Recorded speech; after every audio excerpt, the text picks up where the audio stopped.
What's up? My name is Lamb, back at it again with another great video. On today's video, I am going to be talking about how to build wealth in the black community specifically.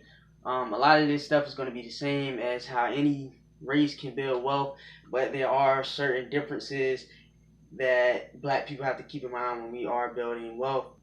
What I'm going to be talking about is heavily based off of Powernomics. This is by Dr.Claude Anderson, Powernomics, National Plan to Empower Black People. And that's what we're talking about. We're talking about black empowerment and building black wealth.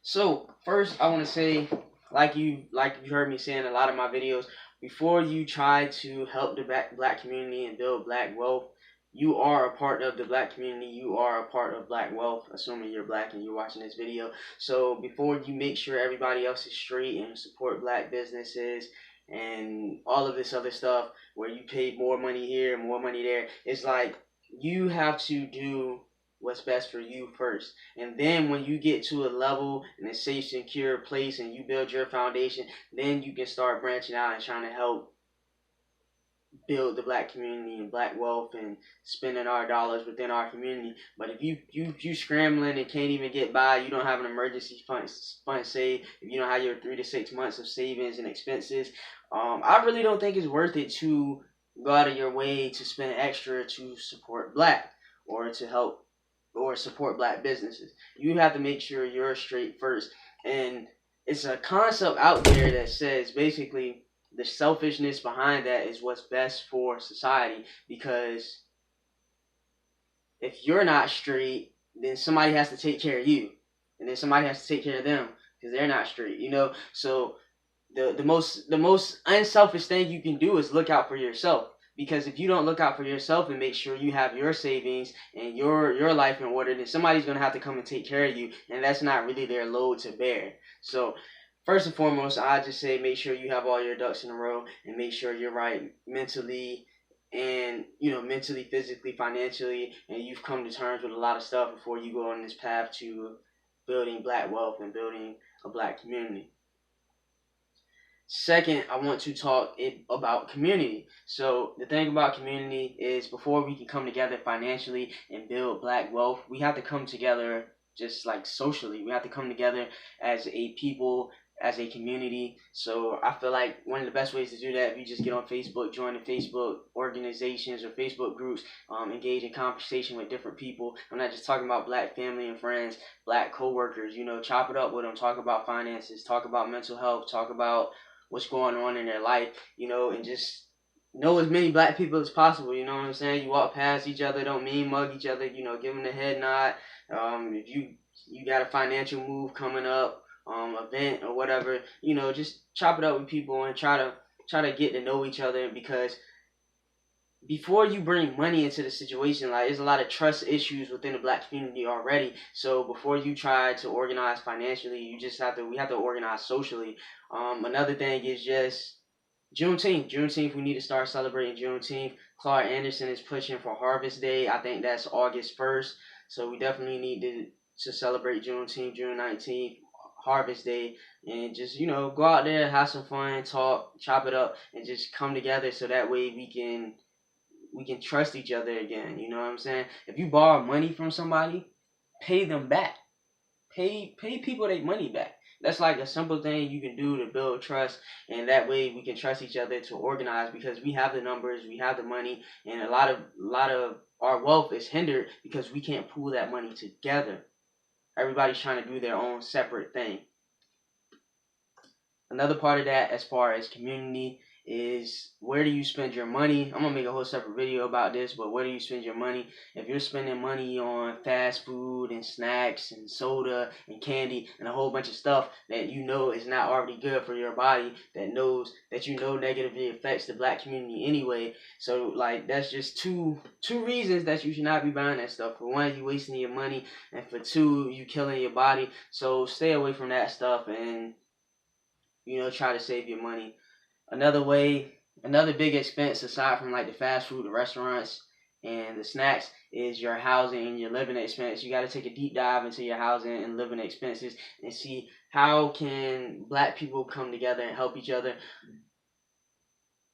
and that may involve a roommate situation. Like I said, we have this culture in America where everything is very individualized. Everybody wants their own apartment. Everybody wants their own space. And traditionally, I don't think black people was raised like that, or I don't think we were brought up like that. We were brought up with multiple people in the house, multi generational. Even back in the slave houses and quarters, I can't imagine everybody had their own 2 bedroom, 1 bath apartment, and you just one person by yourself. So get a roommate, move in with another black person. That way you can share some of those costs and use the excess money that y'all are saving from living together, whether that's somebody you don't know, whether that's a parent, whether that's a grandparent, sister, brother. We just gotta start coming together. Everybody can't have their own. We gotta come together to build and use that excess money to invest, use that excess money to save, and just go from there. Another thing that we can do to build black wealth is we have to get unindoctrinated. I guess that's what you call it. We got to unlearn and relearn a lot of the stuff that we was taught was not the right stuff. And I feel silly saying this because a lot of us know this, but a lot of us don't. When we talk about the Democrats and the Republicans and the government and free housing and free food, like, we cannot depend on them. Why would you depend on the government, the people, the white people, whoever? Why would you depend on whichever one you want to say, the government, the white people? Why would you depend on them to give us our food, our housing, our shelter, our medical, our supplies? Like, we're gonna be the last ones to receive that. You know what I'm saying? We gotta have our own stuff, our own markets, our own industries, our own stable communities, because really, black people own and control nothing. I mean, correct me if I'm wrong. Black people own and control nothing, so it kind of makes us useless in society. Not useless as in like we out there physically doing the work, but we have nothing. We have nothing we own and control to barter and trade with when times get rough. So we have to unlearn and relearn. If you have an ignorant friend that's still like ignorant to all of this and they don't really like understand fully, or they still not believing, or they still subscribe to the old system or the white people system, they still subscribe to that. The 2 books I recommend is Candace Owens' Blackout. A lot of people don't like Candace Owens. I'm not really sure why. So if you have family and friends and you want to recommend a book to them, if they're still like indoctrinated, if they still brainwashed a little bit and they're not fully on board with what's going on and don't fully understand the situation, I would recommend to them The Miseducation of a Negro and Candace Owens' Blackout. A lot of people don't like Candace Owens, but that book was great. I keep talking about it because that was an excellent book. How to Escape the Democrat Plantation. Read that book. Forget what Candace Owens said. Pretend like she didn't write it. Pretend like Oprah wrote it, or Michelle Obama. That was a great book. This book, Powernomics, and the whole Powernomics series, I feel like this is more so for people who already understand and know what's going on, and they ready at that point where they not trying to unlearn. This is the relearn phase. So if you're not even subscribed to the program, don't read this, or don't recommend anybody to read this, because they not gonna understand. And he has some other books also. So those books again were The Miseducation of a Negro and Candace Owens' Blackout. Go on YouTube and watch YouTube videos, watch podcasts. The same thing I say about when we saving, when we investing. You gotta hear that 24/7. You gotta hear it all the time, every day. That black people can build wealth. That if we brought our dollars together as far as the income that we earn, they said we would be like the 5th or 6th or 7th largest country in the world. If just black Americans put together their wealth that we had, their income, our income, we would be on like seventh in the world. So it's money out there. It's money out there. It can be made. You just gotta hotwire it into your brain that we can do this. And that starts from a youngin'. I remember Lindenwood Elementary School. I know I can be what I wanna be. So we gotta teach our kids that early. Like we were screaming that in the cafeteria when we was like 4 and 5, 6 years old. If you listen to a lot of these black leaders, you'll hear them say about homeschooling or charter schools, or like community schooling. So like I said, we gotta get away from this public this public system. Like, the government provides everything for us. They provide us our education. When they provide stuff for us, then they can twist it and manipulate it and kind of make it what they want it to be. You know what I'm saying? We have to do stuff on their terms. We can't say, hey, we want to bring these books in or we want to do this. We can, but who's going to say it's their money? You know, my house, my rules type thing. This is their house. If we want to do our own thing, we got to go get our own house. We got to go get our own schools. At the end of the day, that's what we got to do, and that's what's best, I feel like, for building black wealth. And not just me. You know, you'll have a lot of people say that. It's even like the homeschooling. So if you got two or three single moms in a house, and then two can go to work and one can stay home and homeschool the kids, man, that's popular. Like, it makes sense to me. I heard a white person say that. It was like, why would I want somebody else educating my kids? Then you get in their teachers' habits and opinions and political views and stuff like that. Even in elementary school, if they slip up and say something, or, you know, slip into some idea, belief about gay people, about black people, about any issue or whatever, then that affects the child. So you want your kids to have your habits, your mannerisms. And I think, I haven't really looked into his program, but I think Derek Grace is a good person for that. Like I said, he brought up the whole unlearn and relearn concept. So check out Derek Grace for some of his stuff as far as like the children. Alright, so I need y'all to stay with me. I've been told I make boring videos. I don't understand how learning about building wealth can be boring, but hey, stick with me. I'm going to go through this. I'm going to tell you the most important thing that I felt like out of this book. Like, if you don't have time to read it, if you read one part, I'm going to tell you should read the page 229, Expanding the Role of Black Churches. Is on the right page all the way at the bottom. It starts out, as this nation enters the 21st century, Black America needs unconventional, out-of-the-box thinking from its black ministers and their respective churches on ways they can expand the traditional role of the black church to include an emphasis of black empowerment. So, like, this was the goal. This was the whole key takeaway from the book, and is that the last chapter of the book. So if I could have read anything in this book, I wish I would have read this first and went through this. So I'm going to go back and explain this a little bit more later, but I'm going to go through the book and talk about Powernomics. So again, this is Dr. Claude Anderson. Also check out Dr. Boyce Watkins. He's a finance PhD. So if you want to learn about, like, he's all black. Every video he starts out B1. If you black, put B1 in the chat. We black first. So I love that. I thought about that the other day, and I was like, you know what? Before I was an American, before I was a male, before I was anything else in this world, before I was straight, anything else that I could identify with, I was black. It was I was determined. Before I was mentally and physically healthy, I was black.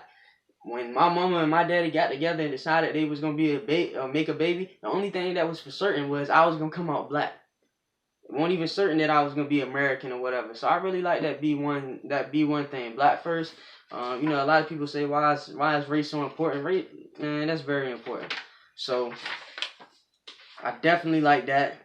So I'm going to just run through and tell y'all what's in this book. Again, this is Powernomics, the National Plan to Empower Black America. Claude Anderson, ed.d. Chapter 1.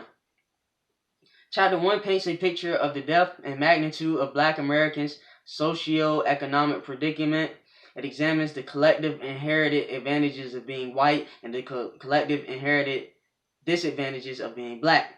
It describes 4 centuries of slavery, Jim Crow segregation, and benign neglect, locked blacks into the lowest societal strata while maldistributing nearly 100% of the nation's wealth and resources into the hands of pecking order of European and other ethnic groups. So like I'm saying, you got to know your history so that way it don't repeat itself. You got to know how you got your situation and somewhat to know how you get out, you know what I'm saying? So if you're not into like reading books, Claude Anderson, his videos, he got a couple of Breakfast Club interviews, he got his own YouTube channel, Boyce Watkins. Is a whole bunch of black leaders that you can listen to just on YouTube alone. So go out there and get that information.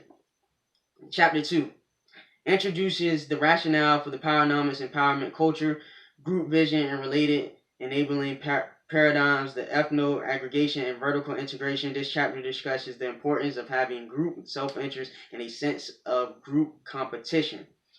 I think this is the book This is the chapter when he just talks about owning industries from the top down, and I wanted to make a comment on that. So I read it on Instagram, and then I also heard somebody say it on a Breakfast Club interview, where basically they were saying that black people in the 1930s, after slavery, we had a prosperous watermelon industry, and we was like really somewhat really thriving off of these watermelons, and white people didn't like that. So what these white people did, they tried to shame us, and that's where the negative stereotype about black people like in watermelon comes from. So apparently the stereotype is somewhat true. Black people was eating watermelon. That's what they was doing after slavery, and there was nothing wrong with that. But white people made us think and they shamed us and try to thinking that it was something wrong with that. So you know what black people started doing? They started doing other stuff.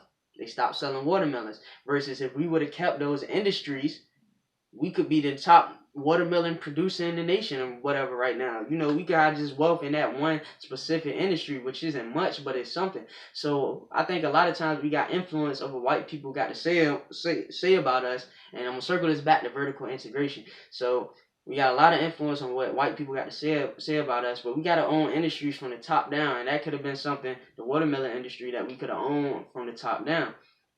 So all that to say, people talk about basketball. Black people do this. Black people and white people talk basketball, music, rapping, sports, whatever. They talk about we're good at that stuff. And it's like, oh, well, we need to be good at other stuff. I understand that. But when you're building wealth, that's what I'm talking about, building black wealth, you're talking about building an industry. I feel like there's nothing wrong with being ball players. There's nothing wrong with being rappers. That's what makes the big bucks, the entertainment industry, and we the best at it. Black people the best at athletics and entertainment. So there's nothing wrong with being an athlete or an entertainer. You're not gonna take You're not gonna take LeBron and make him an engineer. That's stupid. That's stupid. You got to use your resources in the best way that's allocated. You're going to take the engineer and make him an engineer. You're going to take the ball players and make them ball players. And black people just so happen to have more black people just so happen to have more ball players, more rappers, more actors, actresses, whatever you want to say. It's nothing wrong with that. And I'm not saying that we not more than that, but you got to make your money at what you're good at. The only problem when it comes to that certain stuff, I feel like, is when we don't take advantage of creating our own wealth. Like, what, 90% of the NBA is black people? Why don't we have a NBA where black people own and control our own ourselves?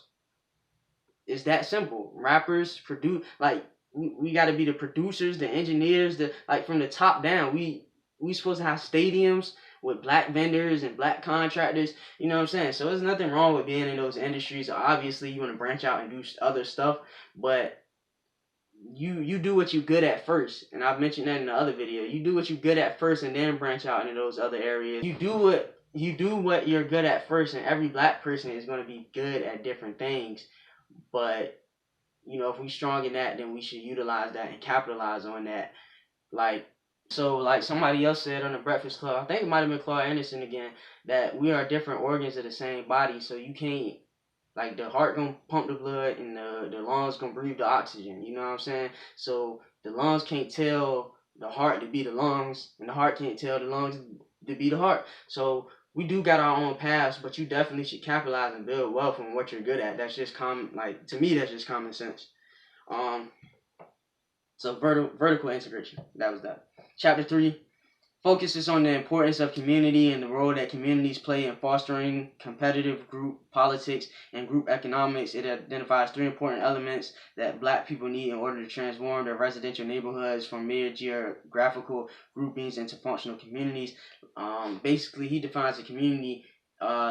Community can independently function by itself. Neighborhoods cannot. Neighborhoods is just a place where you reside. A community has, like, banks and groceries and hospitals and stuff like that. So that is an important element. And he also talks about, like, the social aspect of a lot of this stuff too. If he doesn't do it in his book, I know he does it, like, in a lot of his YouTube videos. Chapter 4 urges change in the traditional role of schools in educating black children. Specifically, this chapter advises black America to take control of the governments of their neighborhood schools and redesign them around the needs, interests, and goals of black America. Chapter 5 offers a new economic model to convert black neighborhoods into core economic engines for building wealth. And practicing group economics. So Claude Anderson, hardcore, he always say this. He was like, black people are the only people that's gonna let other races come into their community and suck up all the wealth. You'll never see Asians or Indians or Hispanics or white people letting black people put up shops and making money off of their people and funneling out all that cash, but black people do it all the time. We got to keep the black dollar circulating in the black community. Chapter 6 is a how-to chapter. It serves as a user guide to empower black communities by industrializing them, with America downsizing its industrial capacity. This chapter stresses the importance and control rather than the continue to be its primary victim. I think in this chapter is when he talks a lot about like those core industries that you want to own and control, like aside not entertainment, like as far as like farming and medical and like important stuff, so that way if something ever goes down, like I said, we have something of value to barter and trade with that we own. Chapter 7 looks at politics through the framework of the Powernomics vision and offers 12 principles blacks can use to win group-based political benefits. It questions the historical practice of Black America's ritualistically electing political candidates to public office without receiving reciprocal benefits.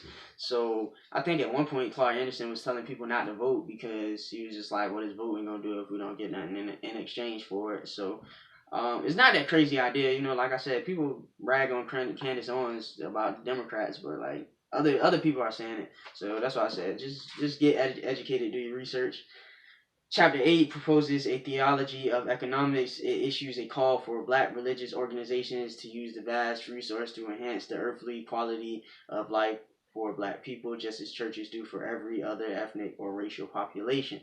So, like I said, chapter 8, that was that golden chapter. That was the chapter. That was the chapter that got me through the book at the very end. That got me through the home stretch. I'm glad this was the last chapter. Expanding the role of the black churches. So he gives some action steps, and that's what we need. We need action steps, like he said. Claude Anderson says when black people ask for stuff, they say we want equality. It's like, well, what is equality? Equality could be putting Harriet Tubman on the $20 bill. We need specific, measurable goals.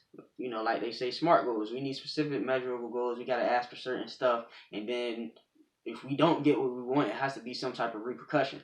So, like I said, Claude Anderson, he go hardcore. Listen to him. I love listening to his content.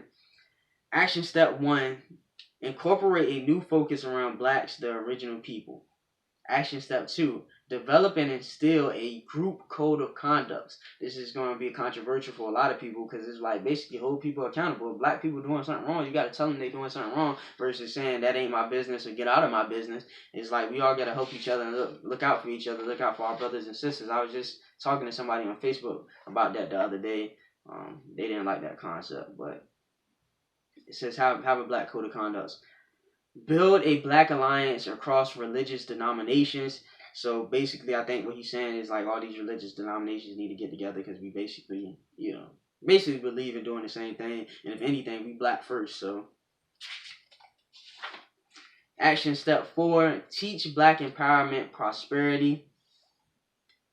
Since black ministers have long held a monopoly on black American spirituality, they should use it to economically enhance the quality of life for an impoverished black America. Black churches have a long history of abetting the conditioning of blacks to believe that there is something virtuous and noble about being poor, downtrodden, or the impoverished underdog.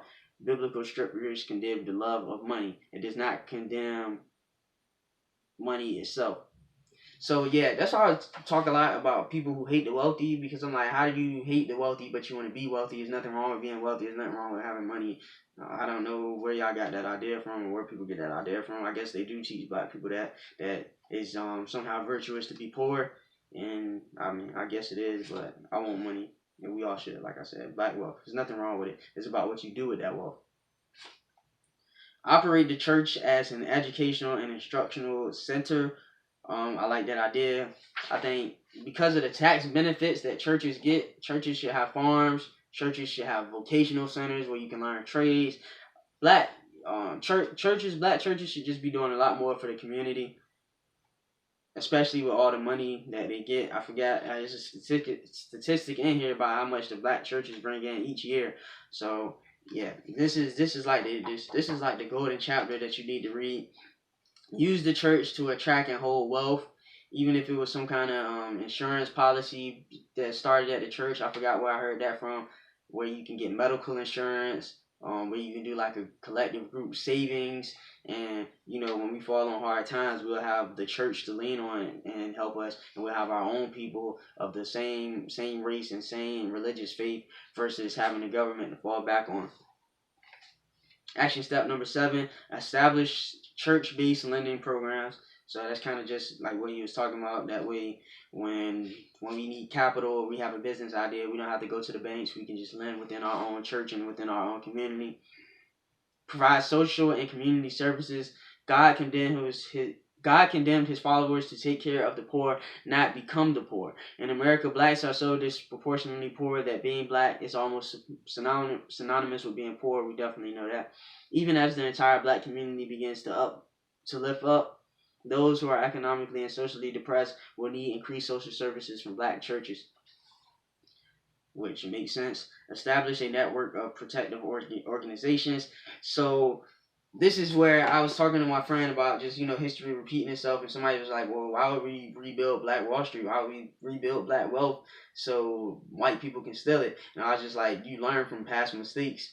I'm not too sure about the specifics of Tulsa, Oklahoma, and Black Wall Street, but maybe they weren't armed, and when we do it again, we get armed security, armed guards, and community watches, and we learn from our mistakes, you know what I'm saying? So a lot of black people want to take away the guns and stuff like that. Nah, black people need to get guns.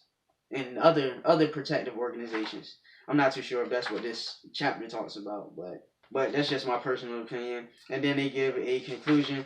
So, how to build black wealth. I hope that wasn't too boring. I hope you made it through it. I hope I didn't put nobody to sleep. But I felt like this was a very important video. I probably do a follow-up. I probably missed a lot of stuff. So I want y'all to drop B1 in the chat. If I missed anything on how to build black wealth, please put it below. If you have any ideas, if you think any other topics that I should do, please comment, please like, please subscribe. Please tell me how I did. Please tell me what you're doing to build black wealth. Tell me what you are doing for Black History Month. I appreciate it. Thank you for watching the video.